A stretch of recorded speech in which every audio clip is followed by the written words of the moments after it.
Do you want to know how you can log into your childcare account? If yes, then this video is for you.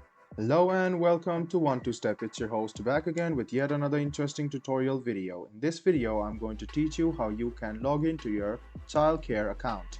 Go ahead and open your Chrome or Edge browser, go to the Google search bar and search for childcare account login.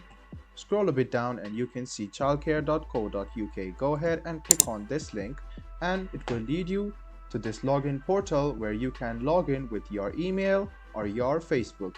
So go ahead and write down your email address, press next, and then write down your password and then click sign in.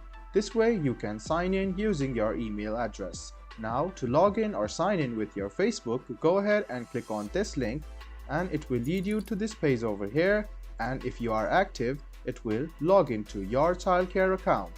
If you don't have an account yet, go ahead and click create a free account. This was a video on how you can log into your childcare account. I hope this video was helpful for you. If you still have any kind of confusion, please do mention us on the comment section down below.